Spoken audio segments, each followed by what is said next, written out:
बिस्मिल्लाहिर्रहमानिर्रहीम। अस्सलामु अलैकुम। खुश रहें, आबाद रहें।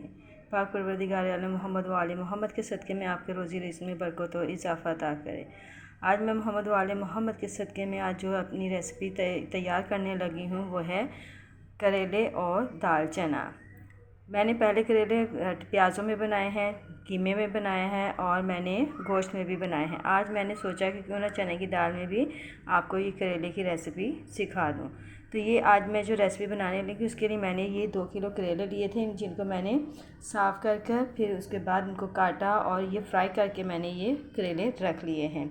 अब इसमें जो स्पाइसेस शामिल होंगे वो हैं नमक अपने टेस्ट के मुताबिक दीजिए, क्योंकि हमने करेले धोने के टाइम भी करेलों को नमक लगाया हुआ था, तो इसलिए नमक नहीं लगाएंगे, शामिल ज़्यादा नहीं करेंगे। माफ़ कीजिएगा कि हम नमक बहुत ज़्यादा कम इस्तेमाल करेंगे, करेलों में भी नमक होता है। साथ में हल्दी पाउडर लिया है मैंने और 1 चम्मच जो है मैंने मिर्चों का लिया है, सुर्ख पाउडर मिर्चों का। अब जो है प्याज मैंने लिए हैं 3 से 4 अदद, ये मैंने बारीक काट के रख लिए हैं। यहाँ पे मैंने अदरक लहसुन का पेस्ट दिया है, जो है मैंने साफ़ करके भिगो दी थी पहले, फिर मैंने इसको अब गलाने के लिए रखा हुआ है, बॉयल कर रही हूँ। जब ये अच्छी तरीके से गल जाएगी तो फिर आगे का जो प्रोसीजर है वो मैं आपको दिखाऊंगी।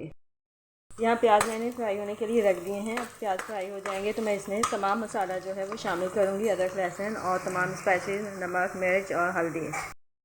तो मैं अब इसमें तमाम स्पाइसेस शामिल करूँगी। प्याज बस हमने इतना ही फ्राई करना है, इससे ज़्यादा नहीं करेंगे।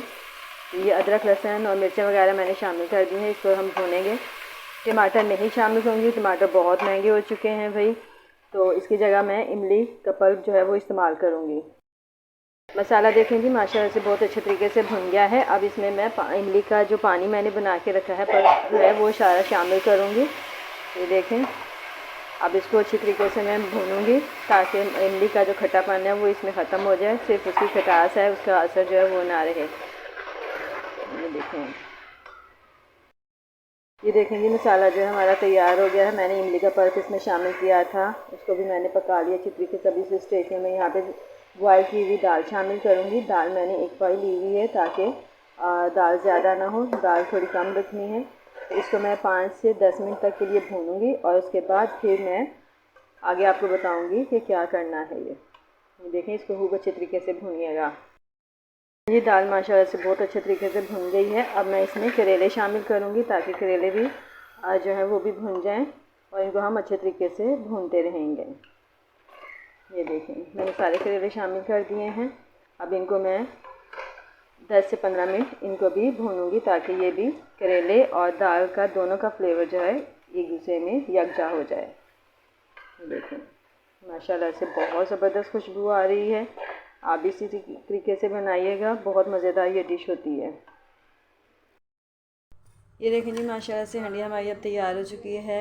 अब इसको हम सर्व करेंगे। बहुत मज़ेदार खुशबू आ रही है। यकीनन आपको मेरी ये रेसिपी पसंद है, क्योंकि मेरी रेसिपी पसंद है तो लाइक करें, शेयर करें और अब मेरे चैनल को सब्सक्राइब करें। अब आइंदा आने वाली वीडियो तक के लिए मुझे इजाज़त दीजिए। खुदा हाफ़िज़।